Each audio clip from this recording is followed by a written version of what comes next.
내 덕에 다 잡았잖아. 뭐가 문제인데? 화약 냄새와 비릿한 피 냄새, 그리고 축축한 바다 내음이 뒤섞인 인천항 7번 부두. 방금 전까지 총성이 난무하던 지옥도가 거짓말처럼 고요해졌다. 깨진 컨테이너 유리 조각 위로 경찰차와 구급차의 경광등 불빛이 어지럽게 번지고 있었다. 한유진 중위는 거친 숨을 내쉬며 피와 먼지로 더러워진 얼굴을 손등으로 닦았다. 그녀의 발밑에는 마지막 테러범이 흰자위를 드러낸 채 쓰러져 있었다. 그녀의 손에 들린 K1A 기관단총의 총구에서는 아직 희미한 연기가 피어오르고 있었다. 뭐가 문제냐고. 박하사 죽을 뻔했어. 내가 무전 씹고 단독으로 튀어나가지 않았으면 아무도 안 다쳤다고. 팀의 부사수인 김원철 상사가 핏발 선눈으로 소리쳤다. 그의 시선 끝에는 방탄 헬멧이 벗겨진 채 응급 처치를 받고 있는 박하사가 있었다. 그녀의 방탄복 어깨 부분은 총탄에 찢겨져 있었고 조금만 빗나갔으면 심장을 꿰뚫었을 아찔한 상황이었다. 유진은 어깨를 으쓱하며 아무렇지 않게 대꾸했다. 결과가 좋으면 된 거 아니야? 내가 저놈들 어그로 끌어서 시선 분산시킨 덕분에 너희들이 편하게 뒤를 칠 수 있었던 거라고. 전술적 기만 몰라? 기만? 그걸 지금 전술이라고 말하는 건가? 팀원들의 분노가 폭발하기 직전이었다. 하지만 그 누구도 더 이상 말을 잇지 못했다. 그림자처럼 소리 없이 다가온 한 사람 때문이었다. 707 특수임무대대 흥랑의 여군 중대장이자 살아있는 전설 강채린 소령. 그녀의 등장은 주변의 모든 소음을 집어삼켰다. 짙은 어둠 속에서도 형형하게 빛나는 그녀의 눈빛은 마치 모든 것을 꿰뚫어 보는 듯 했다. 감정이라고는 한치도 드러나지 않는 얼음 같은 표정. 이라크와 아프가니스탄의 모래바람을 맞으며 다져진 그녀의 존재감은 전장 그 자체였다. 체리는 말없이 쓰러진 박하사의 상태를 살피고 분노에 찬 팀원들의 얼굴을 차례로 훑쳤다. 그리고 마침내 오만함이 가득한 유진의 얼굴에 시선을 고정했다. 내 덕이라고? 얼음장처럼 차가운 목소리. 고함보다 더 사람을 얼어붙게 만드는 서늘한 음성이었다. 방금 그 말 다시 한번 해봐. 한유진 중위. 유진은 순간 할 말을 잃었다. 그녀의 천재적인 재능과 장군인 아버지를 등에 업고 그 누구에게도 굽혀본 적 없었지만 강채린 소령 앞에서는 본능적인 위축감을 느꼈다. 하지만 지고 싶지 않은 오기가 그녀의 혀를 움직였다. 제가 핵심 타깃을 제거하고 작전을 성공적으로 마무리 지은 것은 사실이지 않습니까? 체리는 대답 대신 유진에게 한 걸음 다가섰다. 그리고 유진의 손에 들린 총을 가리켰다. 그 총구 왜 동료가 아닌 적을 향해 있는지 아나? 적을 사살하기 위함입니다. 틀렸어. 체린의 눈빛이 칼날처럼 날카로워졌다. 동료를 지키기 위함이다. 내가 방아쇠를 당기는 단 한 가지 이유는 내 옆의 전우를 살리기 위해서야. 그걸 망각하는 순간 넌 군인이 아니라 살인자에 불과해. 그녀는 유진의 어깨를 스치듯 지나쳐 부상당한 박하사에게 다가갔다. 괜찮나? 네, 괜찮습니다. 소령님. 박하사는 고통을 참으며 경례를 붙이려 애썼다. 체리는 그런 그녀의 어깨를 부드럽게 눌러 눕히며 말했다. 보고는 나중에 듣겠다. 지금은 치료에만 전념하도록. 그녀의 목소리에는 유진에게 말할 때와는 전혀 다른 희미한 온기가 배어 있었다. 팀원들을 향한 절대적인 신뢰와 책임감. 유진은 그 순간 자신이 그 울타리 밖에 있다는 것을 어렴풋이 느꼈다. 체리는 다시 유진에게 돌아섰다. 작전 종료 후 내 사무실로. 짧은 명령을 남기고 그녀는 현장을 지휘하기 위해 어둠 속으로 사라졌다.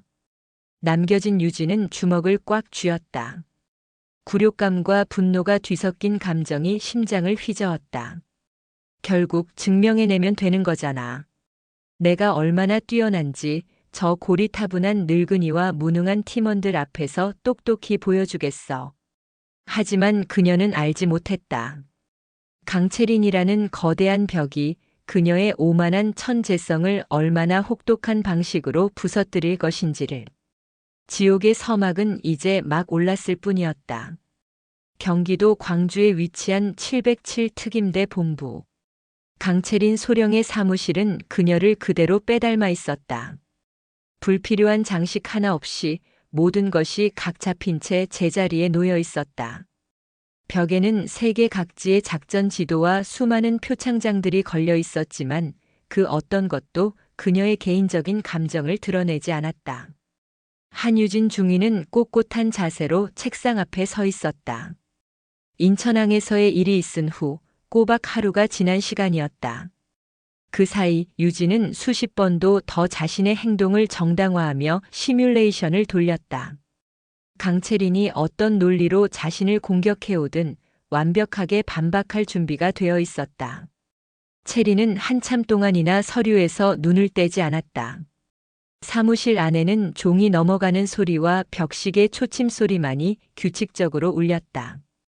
유진의 인내심이 바닥을 드러낼 때쯤 채린이 드디어 입을 열었다. 작전 보고서 읽어봤나? 네, 읽어봤습니다. 내가 작성한 경위서와 다른 팀원들의 진술서 사이에 상당한 괴리가 있더군.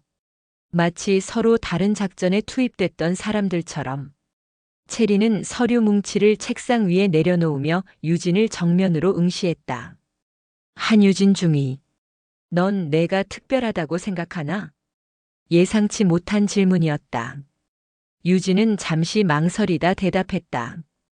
저는 제게 주어진 임무를 완수할 능력이 있다고 생각합니다. 능력. 그래, 내 능력은 출중하지. 사격, 전술 이해도, 상황 판단력. 육사 시절부터 지금까지 내 성적표는 그걸 증명하고 있어. 하지만 그게 전부라고 생각하나? 채리는 자리에서 일어나 창가로 걸어갔다. 창밖으로는 연병장에서 땀 흘리며 훈련하는 대원들의 모습이 보였다. 저들을 봐. 저들 중에는 너보다 사격 점수가 낮은 대원도 있고 너보다 구보가 느린 대원도 있겠지. 하지만 저들은 알아. 혼자서는 절대 전쟁에서 이길 수 없다는 걸. 전쟁이 아닙니다. 작전이었습니다. 그리고 저는 성공했습니다. 유진은 조금도 물러서지 않았다. 그녀의 뻔뻔한 태도에 채리는 화를 내는 대신 오히려 희미한 미소를 지었다. 경멸이나 비웃음이 아닌 마치 철없는 아이를 보는 듯한 복잡한 미소였다. 성공이라. 그럼 내가 말하는 성공의 대가를 한번 치러보도록 하지. 네. 내일부터 중대 전체가 특별 훈련에 돌입한다. 훈련명 레드 플래그. 그리고 이번 훈련의 모든 책임과 지휘는 한유진 중위 내가 맡는다. 유진의 눈이 커졌다. 중대 전체 훈련의 지휘관이라니. 이것은 질책이 아니라 오히려 기회였다. 자신의 능력을 제대로 증명할 수 있는 절호의 기회. 알겠습니다. 실망시켜드리지 않겠습니다. 유진의 목소리에는 자신감이 넘쳤다. 하지만 그녀는 채린의 다음 말을 듣고 표정이 굳어버렸다. 훈련 목표는 단 하나. 팀원 전원이 살아서 목표 지점에 도달하는 것. 단 한 명의 부상자나 사망자 모의가 발생할 경우 훈련은 실패로 간주하고 처음부터 다시 시작한다. 내가 성공이라고 말할 수 있을 때까지. 무기한으로. 다음 날 새벽 쏟아지는 폭우 속에서 훈련이 시작되었다. 훈련장은 파주에 위치한 육군 과학화 훈련단 KCTC의 도시 전투 시뮬레이션 시설이었다. 실제 도시를 방불케 하는 정교한 세트장 곳곳에는 전문 대항군이 매복해 있었고 모든 대원의 전투복에는 피격 시 사망 혹은 부상을 판정하는 센서가 부착되어 있었다. 유진은 자신만만했다. 그녀는 지도를 펼쳐놓고 가장 빠르고 효율적인 침투 경로를 설계했다. 팀원들의 의견은 가볍게 무시했다. 어팀은 3번 도로를 통해 정면으로 진입해 적의 시선을 끌어 그 사이 나와 B팀이 5번 골목으로 우회해서 목표 건물을 타격한다.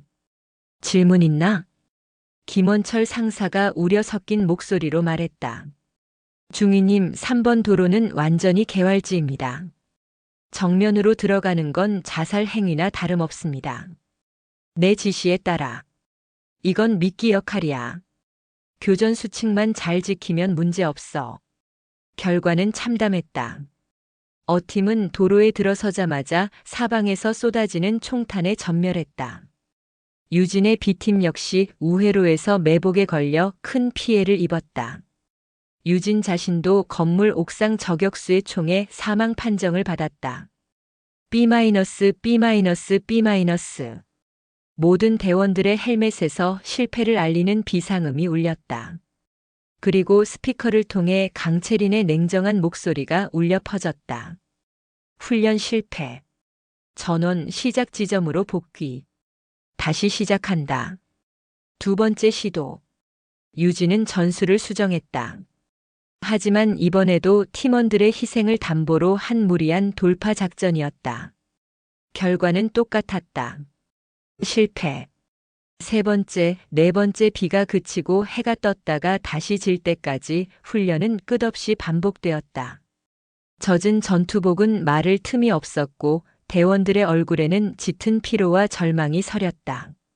그들의 분노는 이제 유진을 향하고 있었다.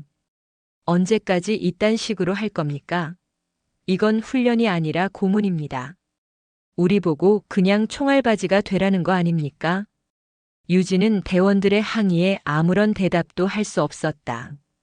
그녀의 머릿속은 뒤죽박죽이었다. 완벽하다고 생각했던 모든 계획이 처참하게 무너졌다.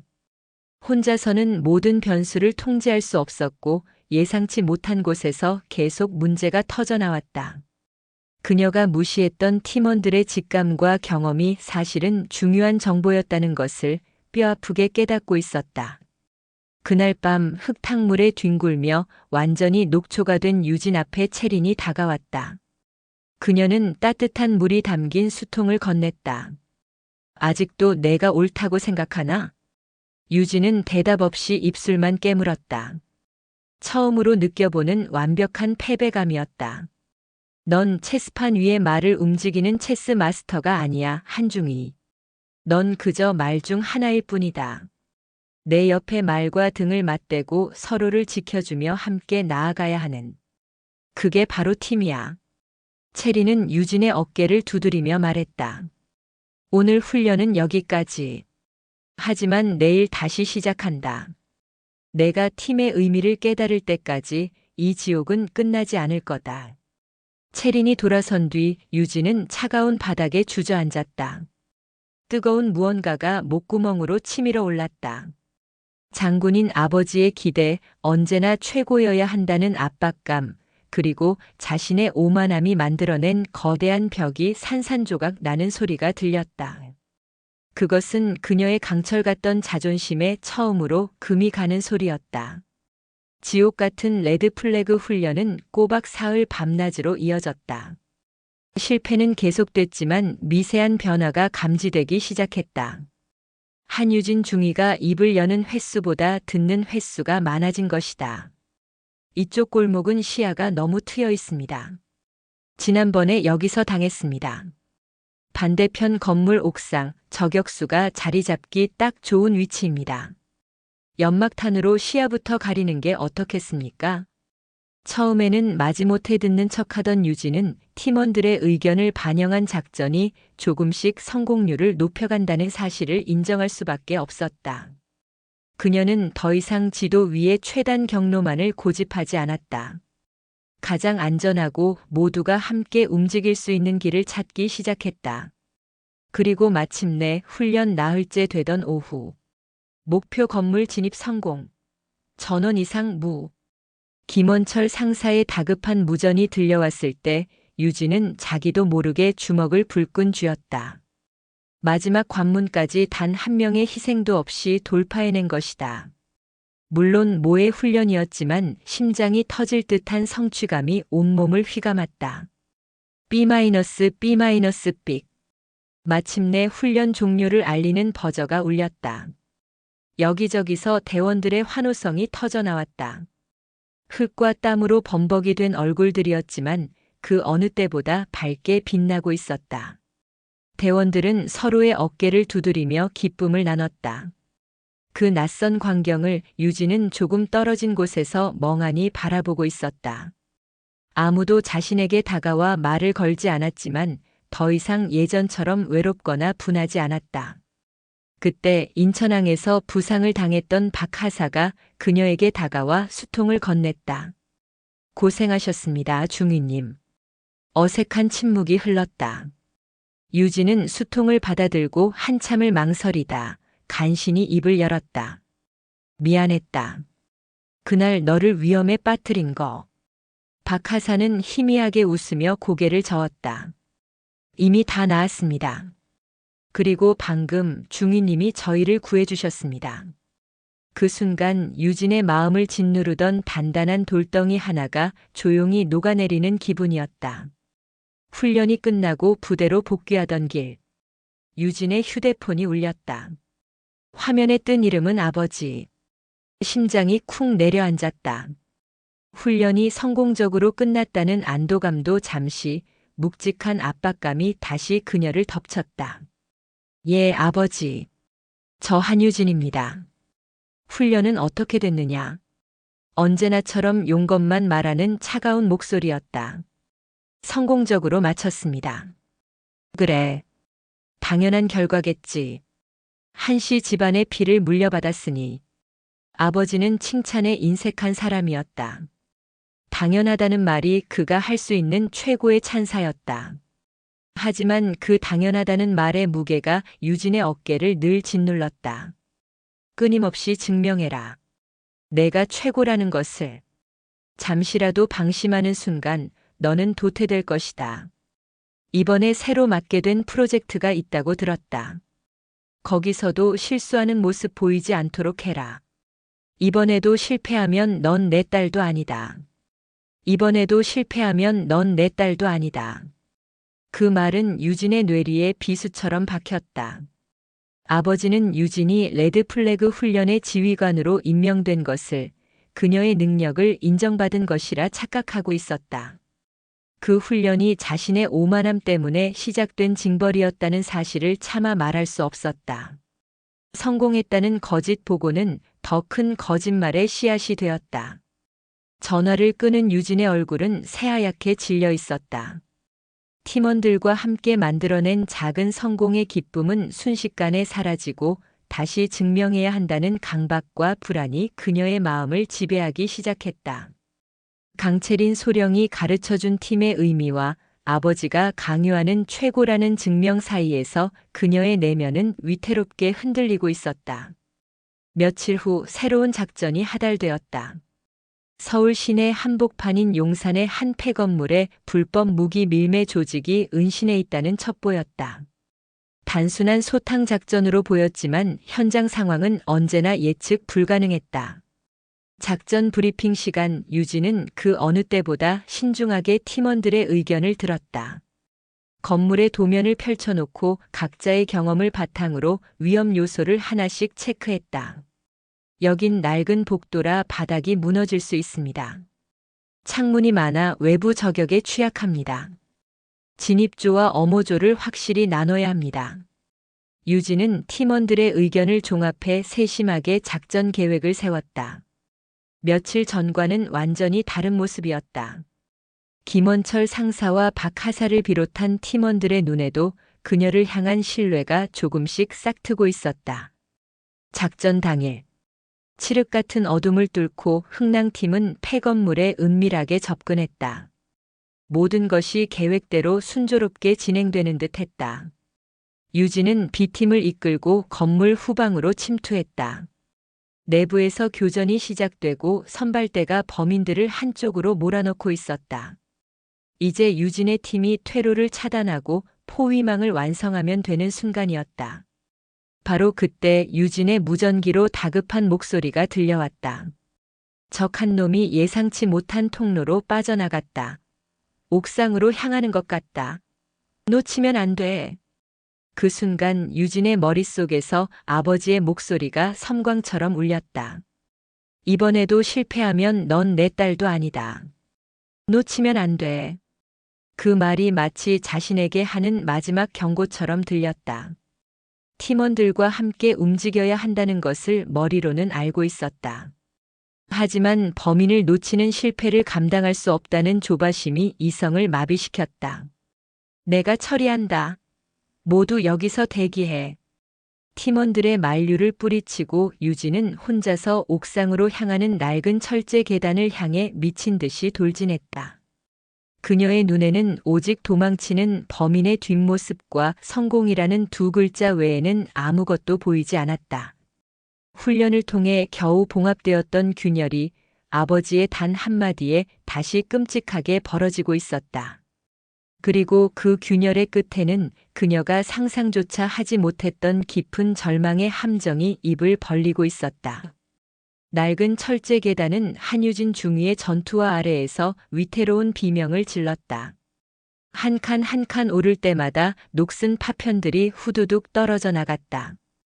그녀의 폐부는 터질 것처럼 뜨거웠고 귓가에는 자신의 거친 숨소리와 심장 박동, 그리고 아버지의 저주 같은 목소리만이 맴돌았다.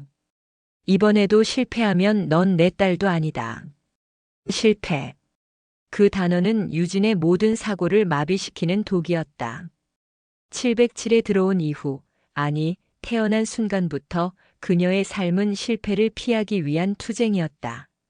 장군인 아버지의 명성에 흠집을 내지 않기 위해, 그의 기대를 만족시키기 위해, 단 한 번이라도 따뜻한 인정을 받기 위해 그녀는 스스로를 채찍질하며 달려왔다. 팀워크, 동료애 같은 것들은 그 과정에서 거추장스러운 껍데기에 불과했다. 결국 증명하는 것은 개인이었고 책임지는 것 또한 개인이었다. 중위님, 한유진 중위, 응답하십시오. 단독 행동은 위험합니다.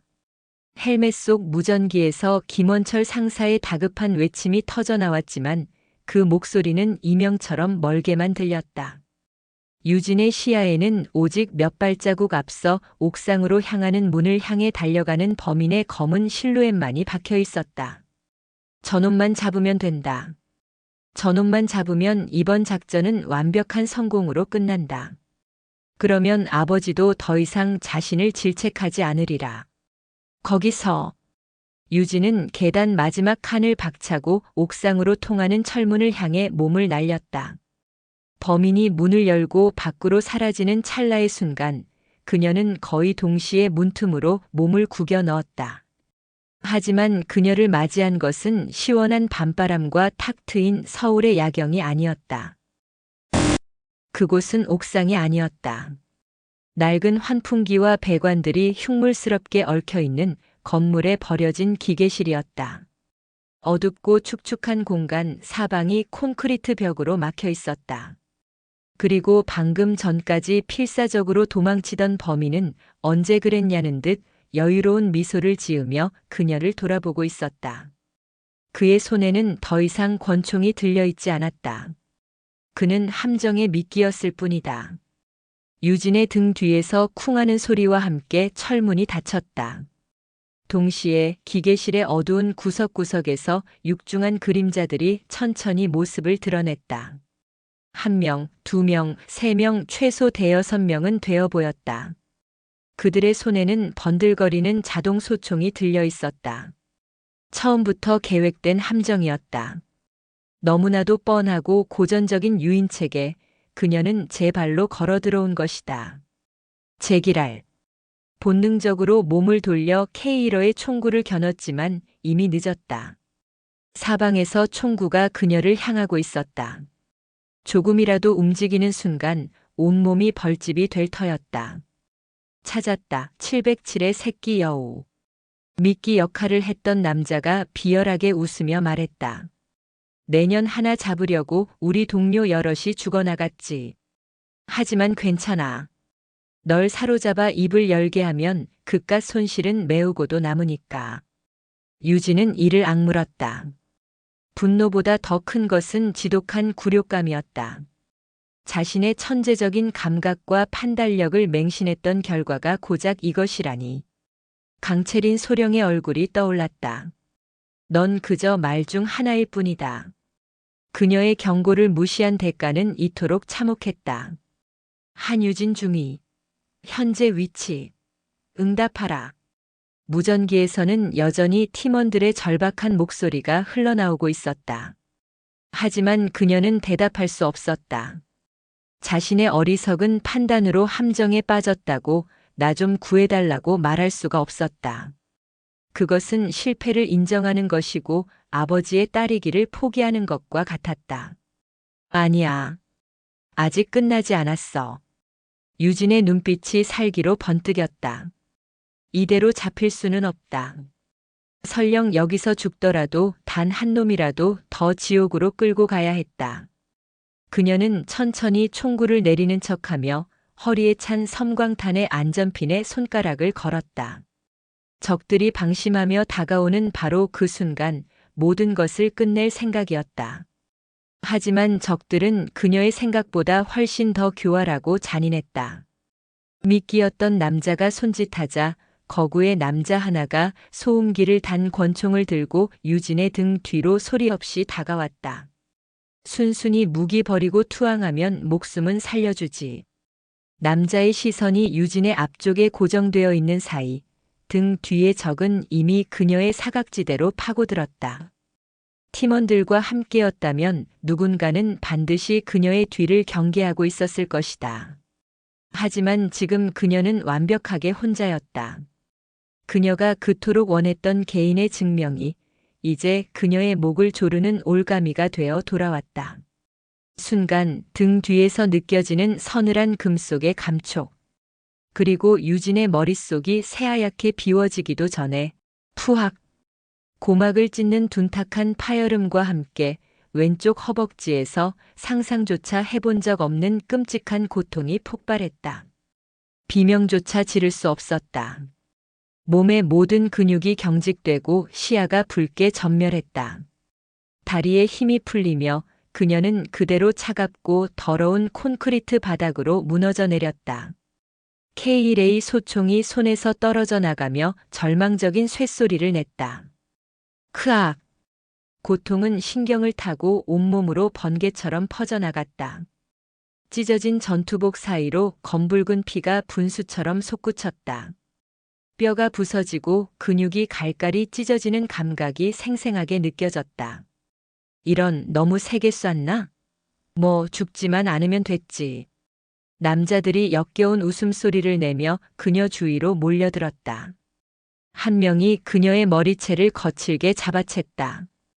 굴욕감에 눈앞이 캄캄해졌다. 대한민국 최정예 특수부대 장교 장군의 딸, 한 번도 누구에게 굽혀본 적 없던 천재.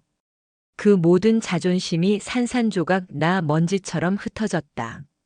내 동료들이 지금쯤이면 내가 사라진 걸 알고 미친 듯이 찾고 있겠지? 하지만 여긴 들어올 방법이 없어.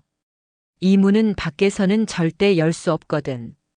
미끼였던 남자가 그녀의 얼굴 앞에 쪼그려 앉아 속삭였다. 그의 입에서 나는 담배 냄새와 피 냄새가 뒤섞여 구역질이 났다. 얌전히 우리랑 같이 가자. 그럼 이 잘난 얼굴에 상처는 안 낼 테니. 남자의 더러운 손이 그녀의 뺨을 향해 뻗어왔다. 그 순간이었다. 으아악! 유진은 남은 모든 힘을 끌어모아 울부짖었다. 그것은 고통의 신음도 공포의 비명도 아니었다. 모든 것이 무너져 내린 한 인간의 수치심과 굴욕과 분노가 뒤섞인 처절한 절규였다. 그녀는 미친 듯이 몸부림치며 남자의 손을 뿌리치고 부상당하지 않은 오른발로 그의 정강이를 걷어찼다. 이 개새끼들. 차라리 날 죽여. 예상치 못한 저항에 당황한 남자들의 얼굴에 살기가 어렸다. 이 미친년이. 아직 정신을 못 차렸군. 좋아. 내가 그렇게 원한다면 소원대로 해주지. 한 남자가 소총의 개머리판을 치켜들었다. 그녀의 머리를 향해 내리치려는 순간이었다. 유진은 공포에 질려 눈을 질끈 감았다. 아버지, 죄송합니다. 저는 실패했습니다. 저는 당신의 딸이 될 자격이 없습니다. 바로 그 찰나, 쾅! 온 건물이 무너져 내리는 듯한 굉음이 기계실 벽 반대편에서 터져 나왔다. 폭발의 충격으로 낡은 배관들이 터지고 먼지와 파편이 비처럼 쏟아졌다. 당황한 남자들이 모두 소리가 난 쪽으로 고개를 돌렸다. 그리고 그들은 보았다. 두꺼운 콘크리트 벽 한가운데에 지옥의 아가리처럼 거대한 구멍이 뚫려 있었다. 먼지 연기 속에서 역광을 받으며 서 있는 한 사람의 실루엣. 방금 전까지 그곳은 분명히 막혀 있던 벽이었다. 그림자는 망설임 없이 어둠 속으로 한 발을 내디뎠다. 그리고 그 모습이 드러나는 순간 기계실 안의 공기는 얼음처럼 차갑게 얼어붙었다. 강채린 소령이었다. 그녀의 손에는 연기가 피어오르는 K-레이 소총이 들려 있었고 등에는 소형 파괴 약포가 매달려 있었다. 그녀의 눈은 이 세상의 것이 아닌 것처럼 분노와 냉기로 이글거리고 있었다. 마치 폭풍 그 자체가 인간의 형상을 하고 강림한 듯한 모습이었다. 내 부하에게서 손 떼라. 그녀의 목소리는 낮고 조용했지만 그 안에 담긴 살기는 기계실 안의 모든 소음을 집어삼켰다. 그것은 한유진이 평생 동안 들어왔던 그 어떤 위협이나 명령보다도 더 압도적이고 더 절대적인 선언이었다. 강채린 소령의 등장은 현실감이 없었다. 그것은 마치 영화의 한 장면 혹은 오래된 전쟁 영웅담의 한 페이지를 찢고 나온 듯한 비현실적인 광경이었다. 한유진 중위는 피와 고통으로 흐려진 시야 속에서도 자신을 향해 드리워졌던 죽음의 그림자가 순식간에 걷히는 것을 느꼈다. 적들은 당황했다. 그들의 계획에 벽을 부수고 나타나는 지휘관 따위는 없었다. 그들의 망설임은 1초를 넘기지 못했다. 하지만 그 1초는 강채린에게는 영원과도 같은 시간이었다. 타타탕, 탕, 타타타탕. 채린의 K1어가 불을 뿜었다. 조준도 정조준도 없었다. 마치 춤을 추듯 혹은 본능에 따라 움직이듯 그녀의 몸이 움직이는 곳마다 총구가 따라붙었고 총구가 향하는 곳마다 불꽃이 터졌다. 점사, 단발, 다시 점사. 그 모든 사격은 단 한치의 오차도 없이 적들의 급소미간, 심장, 목을 정확하게 꿰뚫었다. 크역, 악. 비명은 짧았다. 채린의 움직임에는 군더더기라고는 찾아볼 수 없었다. 한 명을 쓰러뜨리고 그 시체가 바닥에 채 닿기도 전에 다음 타깃으로 전환했다. 그것은 전투가 아니라 일방적인 학살에 가까웠다. 유진이 그토록 과시하던 자신의 사격술이 채린의 움직임 앞에서는 어린아이의 장난처럼 느껴졌다. 저것이 바로 실전이었다. 수많은 사선을 넘나들며 피와 죽음으로 새겨넣은 진짜 군인의 움직임이었다. 마지막 남은 적 유진을 유인했던 미끼가 공포에 질려 그녀에게 총을 겨누려던 순간 채린은 이미 그의 등 뒤에 서 있었다. 어떻게 그 짧은 순간에 거리를 좁혔는지 유진은 인지조차 하지 못했다. 채린은 총을 쏘는 대신 왼손으로 그의 총구를 하늘로 밀어 올리는 동시에 오른팔로 그의 목을 휘감아 꺾었다. 우두둑. 뼈가 부러지는 끔찍한 소리와 함께 남자의 몸이 축 늘어졌다. 모든 것이 10초 안에 끝났다. 화약 냄새와 피 냄새가 자욱한 기계실에는 침묵만이 흘렀다. 채린은 쓰러진 적들을 확인 사살할 필요조차 느끼지 못했다. 그녀는 자신의 사격 결과를 의심하지 않았다. 그녀는 천천히 쓰러져 있는 유진에게 다가왔다. 전투화가 바닥에 피웅덩이를 밟는 소리가 유난히 크게 들렸다. 유진은 자기도 모르게 눈을 감았다. 이제 곧 쏟아질 것이다. 경멸, 비난, 질책. 내 오만함이 부른 결과다. 너 때문에 팀 전체가 위험에 빠졌다. 넌 군인 자격도 없다. 그 어떤 독설이라도 그녀는 달게 받아들일 준비가 되어 있었다. 아니, 그것이 마땅했다. 자신의 어리석음과 오만함이 빚어낸 참사 앞에서 그녀는 아무런 변명도 할 수 없었다. 체리는 유진의 앞에 무릎을 꿇었다. 유진은 입술을 깨물며 다가올 폭풍을 기다렸다. 하지만 그녀의 귓가에 들려온 것은 예상했던 얼음 같은 목소리가 아니었다. 한유진 중이, 정신 차려. 내 말 들리나? 너무나도 걱정스러운 목소리였다. 분노나 실망이 아닌 오직 부하의 안위를 걱정하는 지휘관의 목소리. 얼음장 같던 그녀의 음성에 아주 희미하지만 분명한 균열과 떨림이 섞여 있었다. 유진은 천천히 눈을 떴다. 자신을 내려다보는 체린의 눈동자가 보였다. 언제나 강철처럼 차갑기만 하던 그 눈이 지금은 폭풍이 휩쓸고 간 바다처럼 처절하게 흔들리고 있었다. 그녀는 유진의 찢어진 허벅지를 능숙하지만 다급한 손길로 압박하며 지혈하고 있었다. 과다출혈이야. 정신 잃으면 안 돼. 이봐, 한유진. 체린이 유진의 뺨을 가볍게 두드렸다. 그 손길에 유진의 내면을 억누르고 있던 단단한 둑이 무너져 내렸다. 그녀의 눈에서 뜨거운 눈물이 왈칵 쏟아져 나왔다. 그것은 고통 때문도 굴욕 때문도 아니었다. 지금껏 그녀가 흘렸던 눈물은 언제나 분하고 억울해서 혹은 자신의 한계에 부딪혔을 때 흘리는 분노의 눈물이었다. 하지만 지금의 눈물은 달랐다. 자신은 팀을 버리고 단독 행동을 했다. 자신의 오만함 때문에 모두를 위험에 빠뜨렸다. 그런데도 팀은 그리고 강채린 소령은 자신을 버리지 않았다. 이 불가능해 보이는 상황을 뚫고 목숨을 걸고 자신을 구하러 와주었다. 경멸과 비난 대신 걱정과 안위를 물어주었다. 자신이 그토록 무시하고 경멸했던 동료애라는 것이 이토록 따뜻하고 묵직한 것이었음을 죽음의 문턱에 와서야 비로소 깨달은 것이다. 소령님, 저는 울음 섞인 목소리가 제대로 이어지지 않았다. 미안하다는 말도 감사하다는 말도 나오지 않았다. 그저 어린아이처럼 서럽게 울 뿐이었다. 체리는 지혈하던 손을 잠시 멈추고 피와 먼지로 얼룩진 유진의 얼굴을 닦아주었다. 그리고는 다시 한번 나직하지만 단호한 목소리로 말했다. 울지 마. 여긴 울어도 되는 곳이 아니야.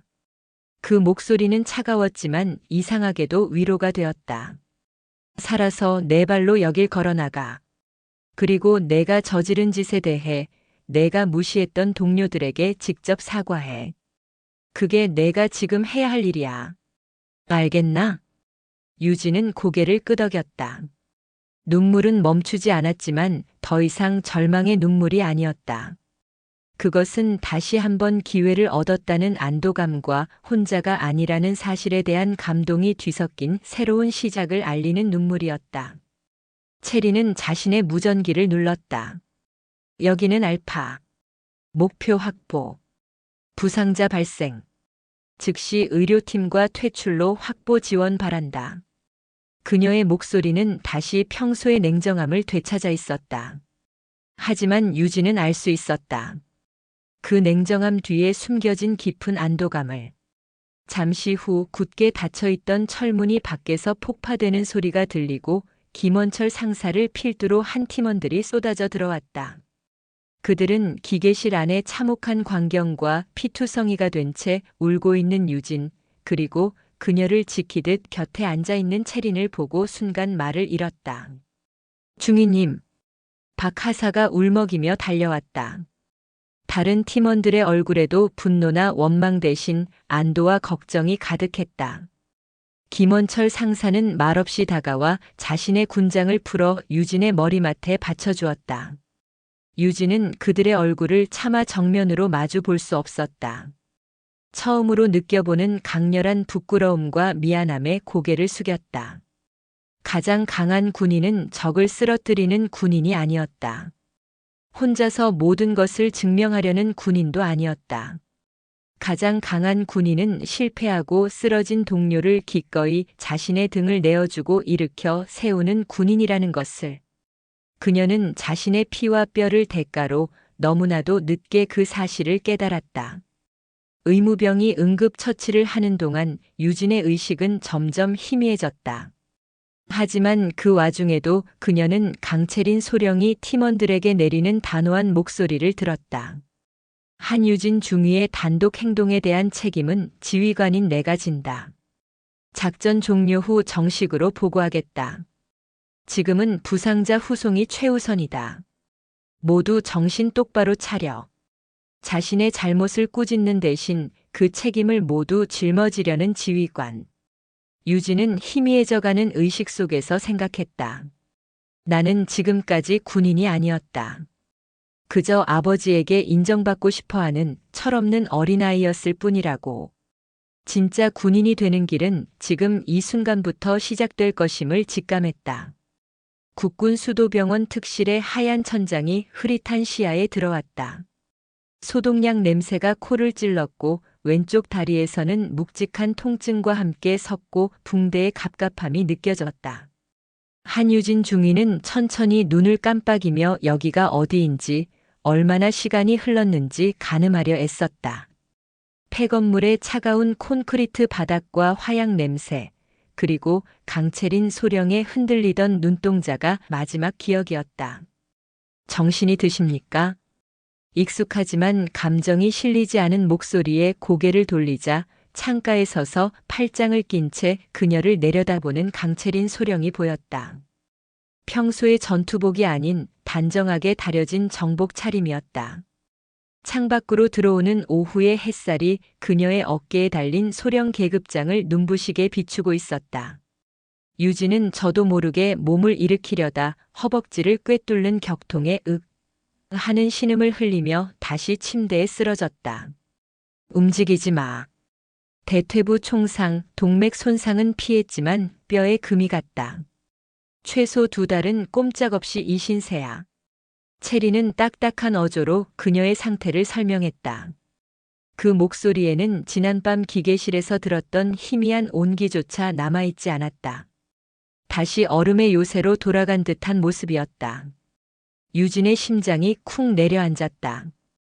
역시 그날 밤의 걱정스러운 목소리는 위급 상황에서의 일시적인 감정이었을 뿐. 이제 본격적인 문책과 징계가 시작될 터였다. 죄송합니다. 유진은 간신히 목소리를 쥐어짰다. 저 때문에 작전이 위험해졌고 팀원들을 위험에 빠뜨렸습니다. 어떠한 처벌이라도 달게 받겠습니다.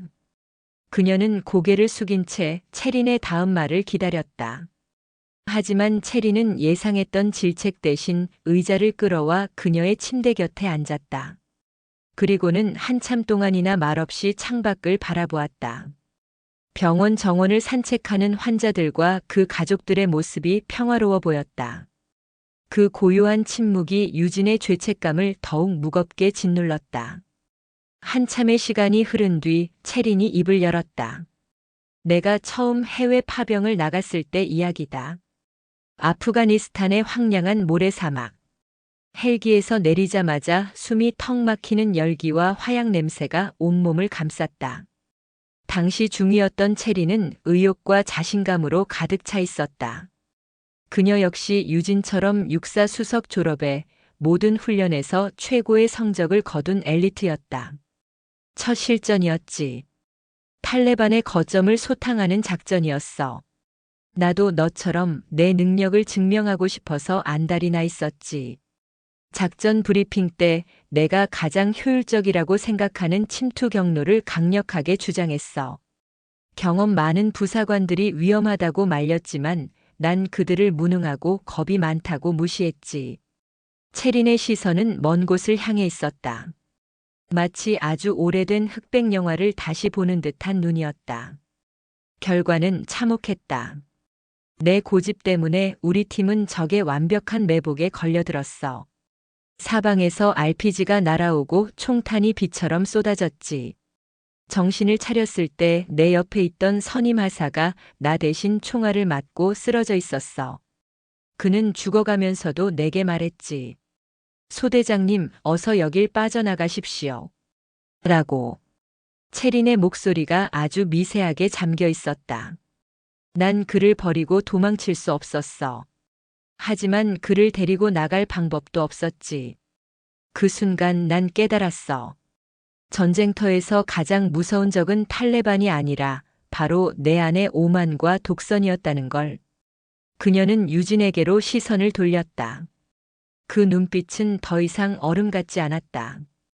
깊은 슬픔과 회한 그리고 그 모든 것을 딛고 일어선 자의 단단함이 담겨 있었다. 그날 이후로 난 다짐했다. 다시는 내 판단을 맹신하지 않겠다고. 다시는 내 동료의 목소리를 무시하지 않겠다고. 그리고 다시는 내 부하를 전장에 홀로 두지 않겠다고. 유진은 숨을 죽인 채 그녀의 이야기를 듣고 있었다. 강철 같던 그녀에게도 그런 뼈아픈 과거가 있었다는 사실이 믿기지 않았다. 자신과 똑같은 실수를 저질렀던 한 젊은 장교의 모습이 눈앞에 그려지는 듯 했다. 한유진 중위. 내가 저지른 잘못은 명백해. 지휘관의 명령을 무시했고 동료를 위험에 빠뜨렸으며 스스로를 고립시켰다. 군법에 따라 엄중한 징계를 받아야 마땅해. 체리는 말을 끊고 테이블 위에 놓여있던 서류 봉투를 들어 올렸다. 이건 이번 작전 결과 보고서와 내 징계위원회에 회부될 경위서다. 유진은 말없이 입술을 깨물었다. 이제 모든 것이 끝이라고 생각했다. 하지만 체리는 그 서류 봉투를 유진의 눈앞에서 아주 천천히 반으로 찢어버렸다. 유진의 눈이 커졌다. 찢어진 서류 조각들이 힘없이 바닥으로 떨어졌다. 이번 작전 보고서에는 이렇게 쓰일 거다. 한유진 중위는 적의 함정을 간파하고 미끼가 되어 적 주력 부대를 유인했다. 그 과정에서 부상을 입었지만 그녀의 희생 덕분에 아군 피해 없이 적을 소탕할 수 있었다. 라고. 소령님, 왜 그렇게까지? 유진은 혼란스러운 머리를 감싸쥐었다. 자신의 치부를 덮어주는 것이 고맙기보다 이해할 수 없다는 감정이 더 컸다. 이건 널 위한 게 아니야. 체리는 단호하게 말했다. 이건 우리 팀을 위한 거다. 707은 실패한 부하를 내치는 조직이 아니야. 실수를 딛고 다시 일어서서 더 강한 군인으로 거듭날 기회를 주는 곳이다. 나는 너를 우리 흥랑팀을 믿는다. 내가 이번 일을 계기로 진정한 팀의 일원으로 다시 태어날 거라고 믿어. 그녀는 자리에서 일어났다.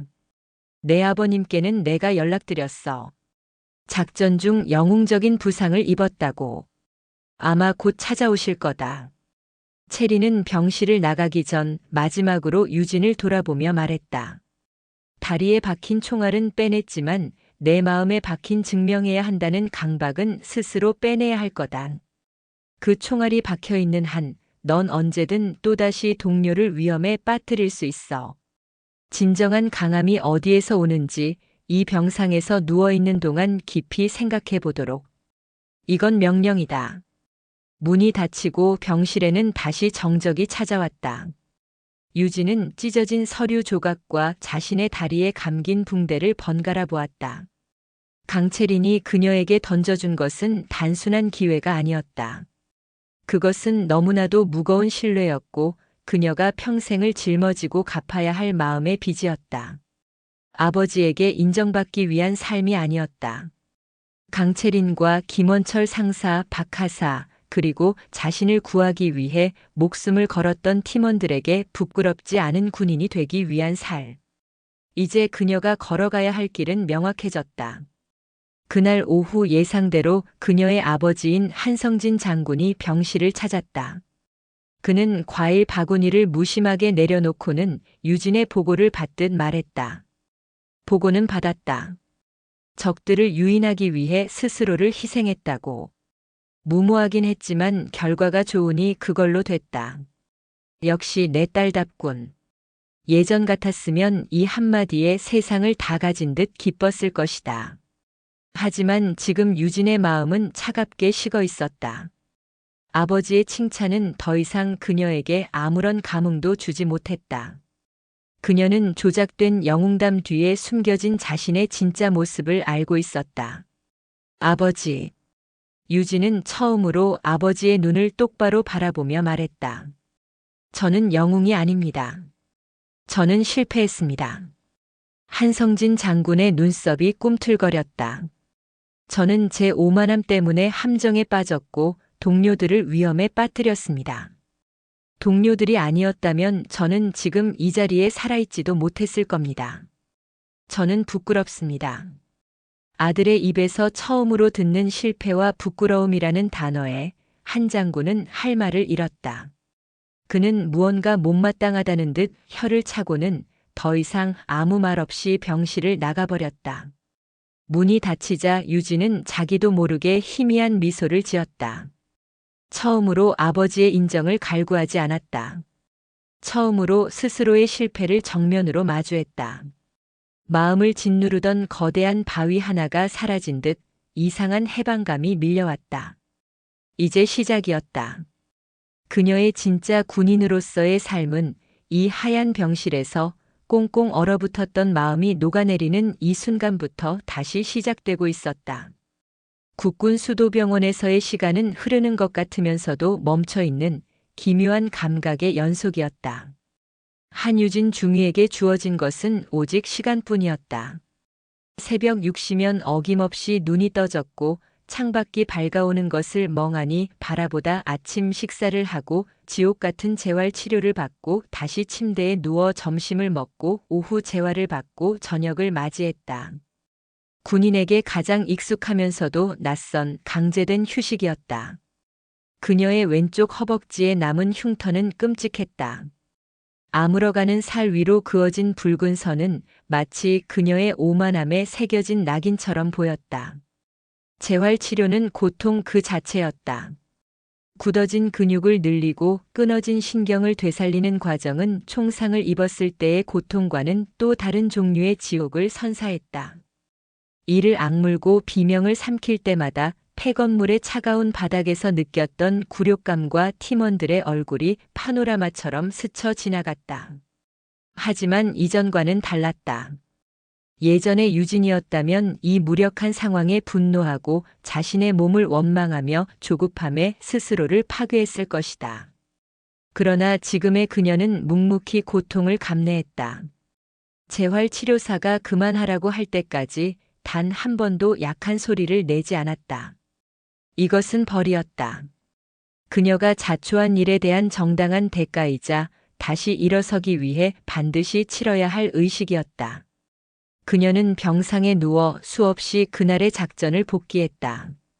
자신의 시점이 아닌 김원철 상사의 시점에서, 박하사의 시점에서, 그리고 자신을 구하기 위해 벽을 부수고 나타났던 강채린 소령의 시점에서. 자신이 무전 씹고 돌진했을 때 팀원들은 어떤 심정이었을까? 자신이 함정에 빠졌다는 것을 알았을 때 그들은 얼마나 절망하고 분노했을까?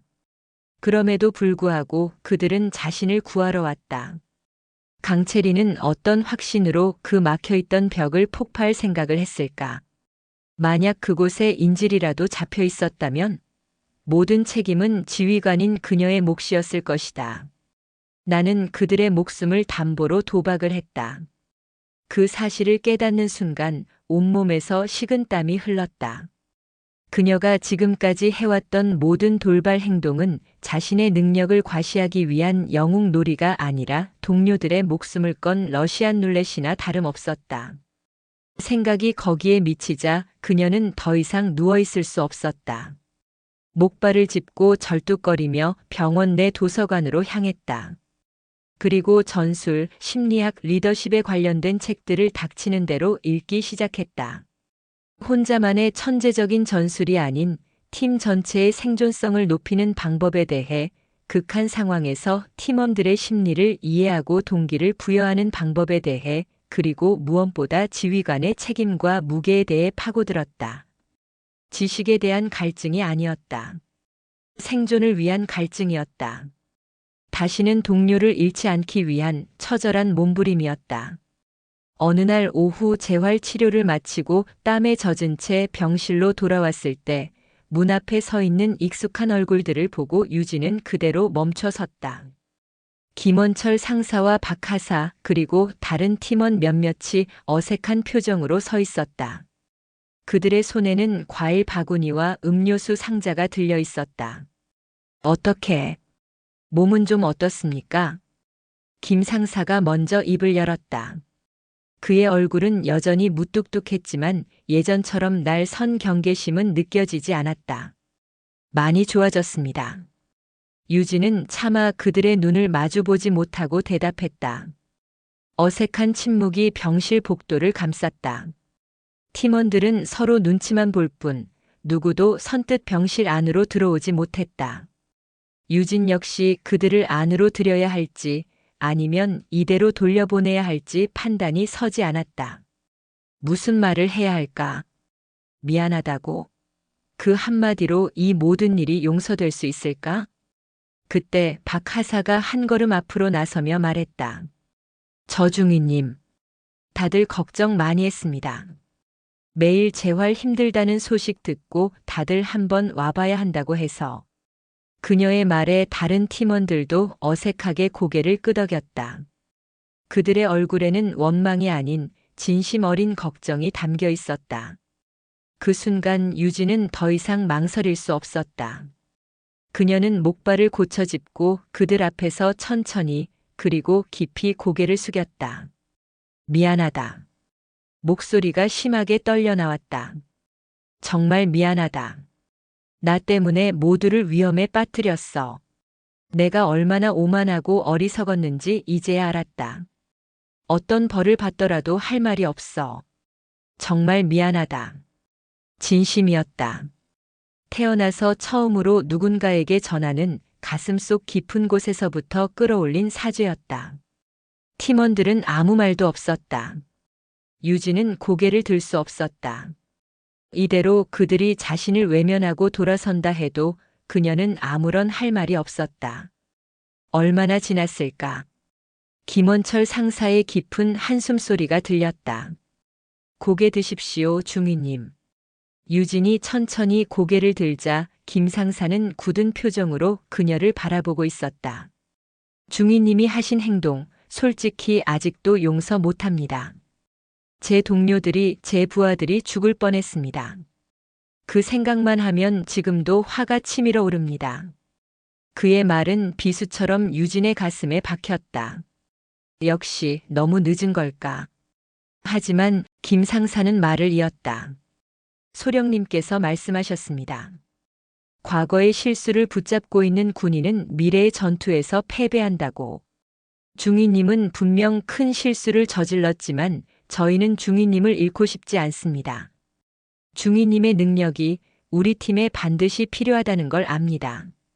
그는 들고 있던 음료수 상자를 유진의 발치에 내려놓았다. 그러니까 빨리 나와서 돌아오십시오. 돌아오셔서 그 빚 몸으로 갚으십시오. 말로 하는 사과는 이걸로 끝입니다. 앞으로는 행동으로 보여주십시오. 우리가 당신을 다시 믿을 수 있도록. 그 말을 끝으로 김 상사는 뒤돌아 걸어갔다. 다른 팀원들도 유진의 어깨를 한 번씩 툭툭 치거나 말없이 고개를 끄덕여 보이고는 그의 뒤를 따랐다. 텅 빈 복도에 홀로 남은 유진은 그 자리에 주저앉아 버렸다. 뜨거운 눈물이 뺨을 타고 흘러내렸다. 용서받지 못했다. 하지만 기회를 얻었다. 그것만으로도 충분했다. 아니, 과분했다. 빚을 갚아라, 행동으로 보여줘라. 그녀는 김원철 상사의 말을 되새기며 주먹을 꽉 쥐었다. 그래, 이걸로 된 거야. 이제부터 시작이다. 다시 팀으로 돌아가는 날 나는 더 이상 과거의 한유진이 아닐 것이다. 그들의 가장 날카로운 창이 아니라 그들의 가장 단단한 방패가 될 것이다. 그날 이후 유진의 재활에는 도끼가 더해졌다. 고통을 넘어서는 것이 목표가 아니라 과거의 자신을 완벽하게 파괴하고 새로운 자신을 재건하는 과정이 되었다. 그녀는 단순히 걷는 것을 넘어 다시 전력으로 뛸 수 있을 때까지, 완벽하게 총을 견착하고 격발할 수 있을 때까지 단 하루도 쉬지 않고 스스로를 몰아붙였다. 퇴원을 며칠 앞둔 어느 날 강채린 소령이 병실을 찾아왔다. 그녀는 아무 말 없이 유진이 작성한 수십 권의 전술 분석 노트를 훑어보았다. 노트에는 기존 작전들의 문제점과 개선 방안, 그리고 팀원 개개인의 장단점을 고려한 새로운 팀 전술 시뮬레이션까지 빽빽하게 적혀 있었다. 한참 동안 노트를 넘겨보던 채린이 나직하게 말했다. 이론은 완벽하군. 하지만 전장은 이론대로 돌아가지 않아. 알고 있습니다. 유진은 흔들림 없는 눈빛으로 대답했다. 하지만 이제는 압니다. 완벽한 계획이 승리를 보장하는 것이 아니라 어떤 변수 앞에서도 흔들리지 않는 팀이 승리한다는 것을. 체리는 희미하게 미소를 지었다. 그리고 품에서 작은 상자 하나를 꺼내 유진에게 건넸다. 상자 안에는 707 흥랑팀의 새로운 부대 마크 패치가 들어있었다. 이전보다 더 사납고 강인한 늑대의 형상이었다. 복귀를 환영한다, 한중이. 하지만 명심해. 내 자리는 예전과 같지 않을 거다. 바라던 바입니다, 소령님. 유진은 패치를 손에 꽉 쥐었다. 차가운 금속 자수의 감촉이 그녀에게 새로운 시작과 무거운 책임을 동시에 일깨워주고 있었다. 해빙의 시간은 끝났다. 이제 다시 강철의 심장을 단련할 시간이었다. 석 달 만에 다시 밟은 707부대의 아스팔트는 유난히 단단하고 차갑게 느껴졌다. 이른 새벽의 공기는 폐부 깊숙이 스며들며 전투와 훈련의 냄새를 실어날랐다. 연병장을 가로지르는 구보 소리, 사격장에서 울려 퍼지는 총성, 대원들의 기합 소리. 모든 것이 익숙했지만 한유진 중위는 마치 처음 이곳에 온 이방인처럼 서 있었다. 왼쪽 다리에 남은 희미한 통증이 그녀가 이곳을 떠나 있었던 이유를 끊임없이 상기시켰다. 강채린 소령의 말대로 그녀의 자리는 예전과 같지 않았다. 복귀 신고를 마친 유진에게 내려진 첫 번째 임무는 작전팀 합류가 아니었다. 오늘부로 한중위는 군수과 지원 업무를 맡는다.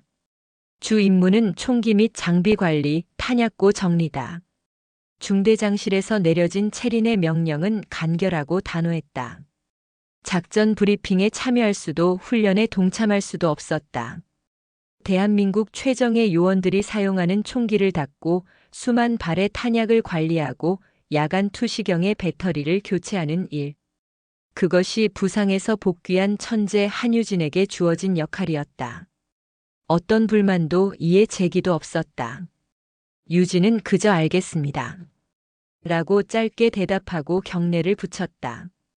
이것 또한 자신에게 주어진 기회의 일부임을 그녀는 알고 있었다. 가장 낮은 곳에서 가장 기본적인 것부터 다시 시작하라는 채린의 무언의 메시지였다. 유진은 묵묵히 임무를 수행했다. 매일 아침 가장 먼저 총기 정비실로 출근해 팀원들이 훈련을 마치고 반납한 총기들을 분해하고 기름칠하고 조립했다.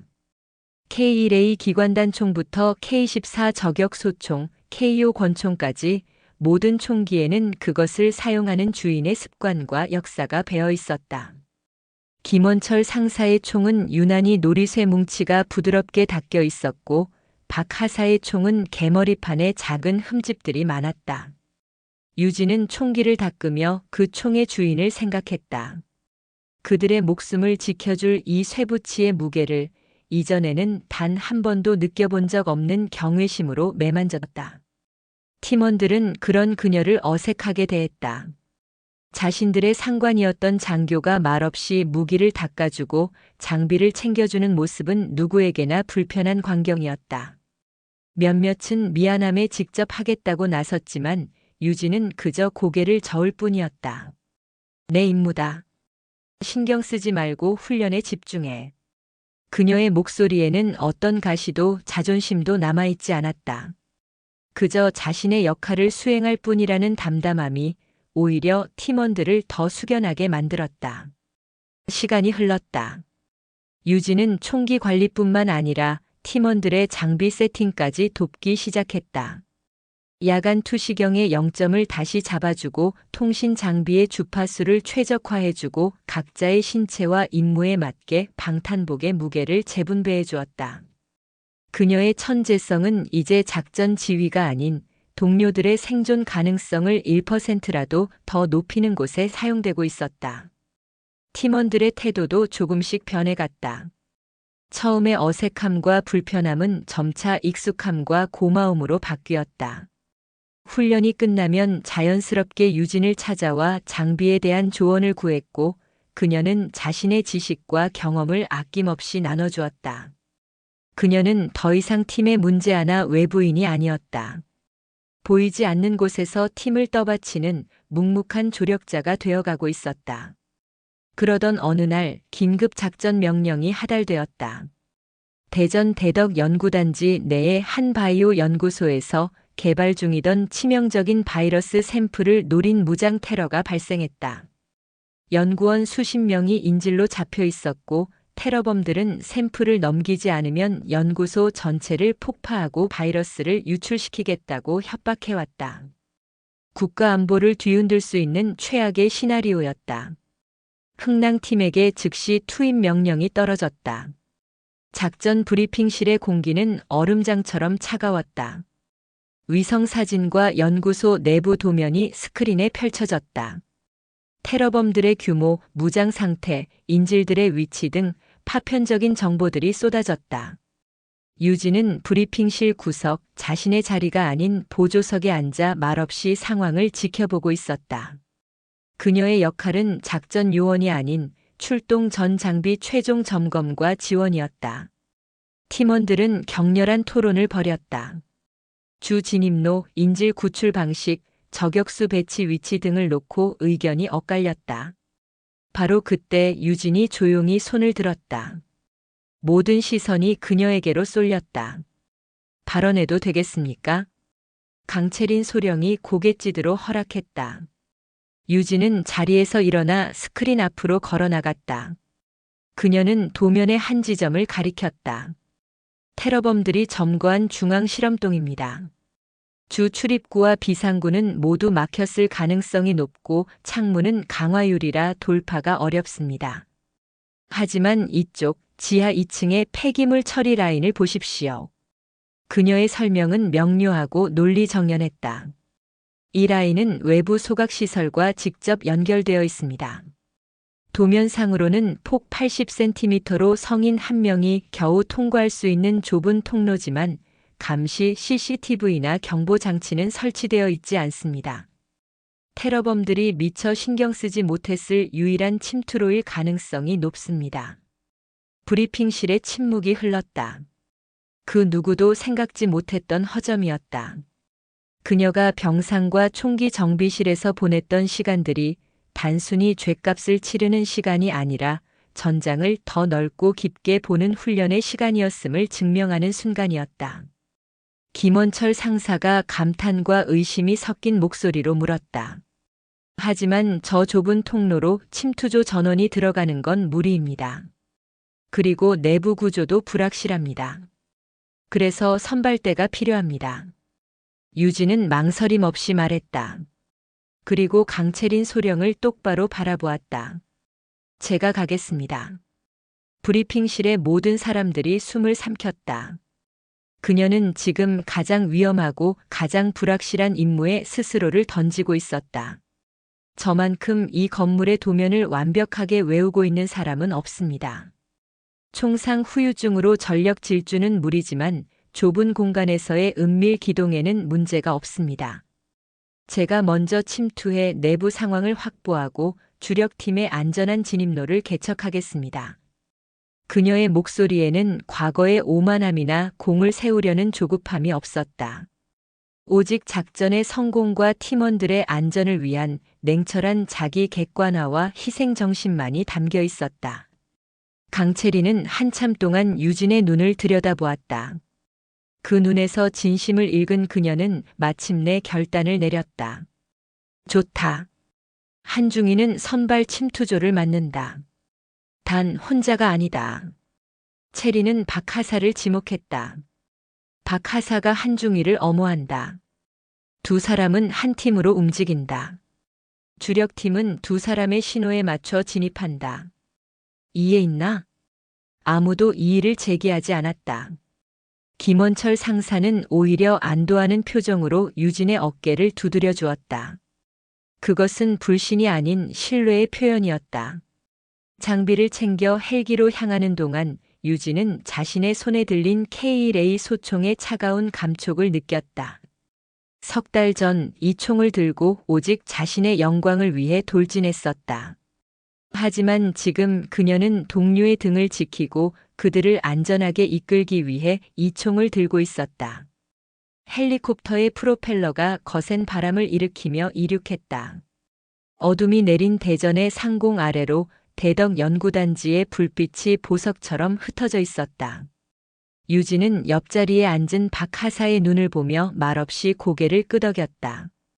돌아온 탕아는 이제 가장 어둡고 낮은 곳을 향해 자신의 모든 것을 걸고 나아가고 있었다. 대전 상공의 차가운 밤 공기를 가르며 흥랑팀을 태운 UH-60 블랙호크 헬기가 소리 없이 하강했다. 목표는 대덕 연구단지 외곽의 한적한 공터. 그곳에서부터 작전 지점인 K-바이오 연구소까지는 어둠을 틈타 은밀하게 접근해야 했다. 헬기에서 내린 한유진 중위는 깊게 숨을 들이마셨다. 화약 냄새 대신 축축한 흙냄새와 풀냄새가 섞여 들어왔다. 그녀의 옆에는 박하사가 한 몸처럼 붙어 있었다. 두 사람으로 구성된 선발 침투조 에코1. 그들의 어깨에 팀 전체의 운명이 걸려 있었다. 통신감도 체크. 에코1 들리나? 헬멧 속 이어피스에서 강채린 소령의 나직한 목소리가 들려왔다. 여기는 에코1 리더. 감도 양호. 유진이 짧게 답했다. 리더라는 단어의 무게가 새삼스럽게 느껴졌다. 하지만 이번에는 두렵지 않았다. 자신의 등 뒤에 그리고 자신의 판단을 믿어주는 팀원들이 있다는 사실이 오히려 그녀를 단단하게 만들었다. 연구소 외벽에 도착한 두 사람은 브리핑 때 확인했던 폐기물 처리 라인의 배출구를 찾았다. 굳게 닫힌 철제 덮개는 소형 절단기로 조용히 잘라냈다. 지독한 악취가 풍겨 나왔지만 두 사람은 미동도 없이 어둠 속으로 몸을 밀어 넣었다. 통로는 예상보다 더 좁고 어두웠다. 허리를 숙이고 기어가야 할 정도의 공간이었다. 차갑고 축축한 콘크리트 벽이 전투복을 스치는 소리, 그리고 자신들의 심장 소리 외에는 아무것도 들리지 않았다. 유진은 앞서 나아가며 손에 든 소형 내시경 카메라로 전방을 살폈고 박하사는 뒤에서 그녀의 등과 후방을 경계했다. 완벽한 신뢰가 없이는 불가능한 움직임이었다. 얼마나 기어갔을까? 마침내 통로의 끝, 건물 내부로 이어지는 환풍구 덮개가 나타났다. 유진은 조심스럽게 덮개 틈으로 내부를 살폈다. 지하 2층의 폐기물 저장고였다. 다행히 경비는 없었다. 그녀는 손짓으로 박하사에게 신호를 보냈고 두 사람은 소리 없이 저장고 안으로 잠입했다. 알파, 여기는 에코1. 내부 진입 성공. 주력팀 진입로 확보 바란다. 알겠다. 5분 후 진입 개시. 에코1은 계속해서 내부 정찰 및 인질 위치 파악에 주력하라. 유진과 박하사는 한 몸처럼 움직이며 계단을 통해 위층으로 향했다. 그들의 발걸음은 고양이처럼 조용했다. 모든 움직임, 모든 시선 교환은 수없이 반복했던 훈련의 결과이자 서로에 대한 완벽한 믿음의 증명이었다. 지하 1층 복도에 다다랐을 때 희미한 말소리가 들려왔다. 두 사람은 벽에 몸을 붙이고 코너 너머를 살폈다. 복도 끝 중앙실험실로 통하는 문 앞에 테러범 2명이 보초를 서고 있었다. 인질들은 저 안에 있을 확률이 높았다. 유진은 즉시 상황을 무선으로 보고했다. 중앙실험실 앞, 적 보초 둘. 내부 상황은 불명확. 주력팀은 우리가 보초를 제거함과 동시에 반대편에서 진입하는 것이 효과적일 것으로 판단됨. 알겠다. 3분 후 내 신호에 맞춰 작전 개시한다. 이제 3분. 유진과 박하사는 서로의 눈을 바라보았다. 짧은 순간 수많은 말이 오갔다. 할 수 있겠나? 문제 없습니다. 믿는다. 유진은 소음기를 단 권총을 꺼내 들었다. 박하사 역시 조용히 소총을 겨눴다. 유진이 손가락 3개를 폈다. 둘 하나. 그녀가 코너를 돌아나가는 바로 그 순간이었다. 삐빅 마이너스 삐비빅 마이너스. 갑자기 복도 전체에 날카로운 전자음이 울려 퍼졌다. 유진의 발밑 압력 감지 센서가 숨겨져 있었다. 도면에는 없던 테러범들이 추가로 설치한 함정이었다. 제기랄. 침입자다. 보초들이 소리치며 총구를 돌렸다. 모든 것이 계획과 어긋나기 시작했다. 타타탕. 박하사가 먼저 불을 뿜었다. 보초 한 명이 비명을 지르며 쓰러졌지만 다른 한 명이 격벽 뒤로 몸을 숨기며 응사를 시작했다. 총알이 콘크리트 벽을 깎아내며 파편을 튀겼다. 순식간에 복도는 격전지로 변했다. 알파. 함정이다. 작전 즉시 개시하라. 유진은 소리치며 숨어있는 적을 향해 권총을 발사했다. 하지만 상황은 최악으로 치닫고 있었다. 경보를 듣고 위층과 다른 구역에 있던 테러범들이 몰려오기 시작했다. 여러 방향에서 군화 소리와 고함이 울려 퍼졌다. 두 사람은 순식간에 포위될 위기에 처했다. 바로 그때 유진의 눈에 들어온 것이 있었다. 복도 천장에 설치된 소방용 스프링클러와 그 옆을 지나는 굵은 가스 배관이었다. 그녀의 머릿속에서 수만 가지 경우의 수가 번개처럼 스쳐 지나갔다. 박하사, 저 가스 배관 보여? 유진이 소리쳤다. 네, 보입니다. 내가 저걸 터뜨릴 거야. 넌 그 즉시 저기 보이는 환풍구 안으로 뛰어들어. 최대한 멀리 피해. 중위님은 어쩌시려고. 박하사의 목소리에 당황한 기색이 역력했다. 가스 배관을 실내에서 총으로 쏘는 행위는 자살 행위나 다름없었다. 이놈들을 여기에 묶어둬야 주력팀이 시간을 벌 수 있어. 이건 명령이야. 어서. 유진의 눈은 불꽃처럼 타오르고 있었다. 오만함이나 독선이 아니었다.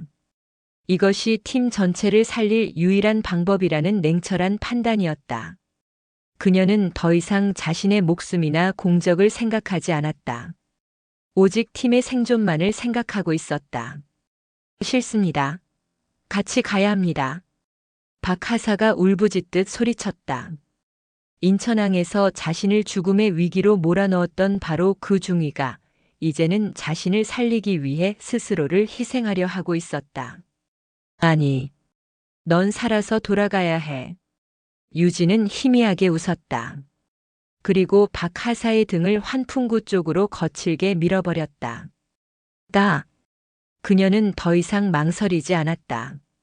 몰려오는 적들을 향해 남은 탄창을 모두 쏟아부어 그들의 발을 묶는 동시에 몸을 돌려 가스 배관의 가장 취약한 연결 밸브를 향해 정확하게 총구를 겨눴다. 내 동료들한테서 손 떼, 이 개새끼들아. 탕, 탕. 두 발의 총성이 울리고 금속이 찢어지는 파열음과 함께 가스가 맹렬하게 새어나오는 소리가 복도를 채웠다. 유진은 총을 버리고 몰려오는 적들과 폭발의 진원지 사이에 자신의 몸을 던지듯 자세를 잡았다. 그녀 자신이 팀원들을 위한 마지막 방패가 되기로 결심한 것이다. 그리고 마지막으로 천장의 스프링클러 헤드를 향해 총을 겨눴다. 탕! 스파크가 튀고 물이 쏟아져 내렸다.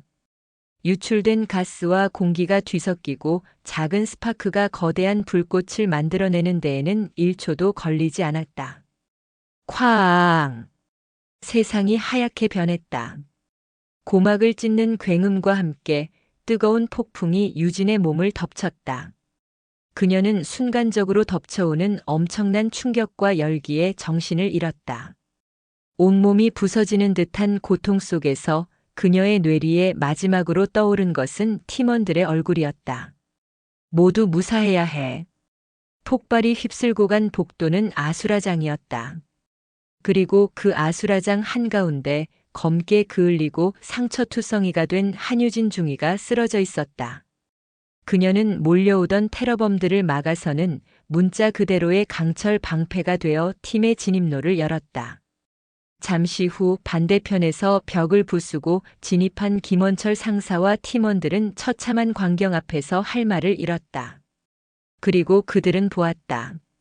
쓰러진 유진의 손에 흥랑팀의 새로운 부대 마크 패치가 굳게 쥐어져 있는 것을.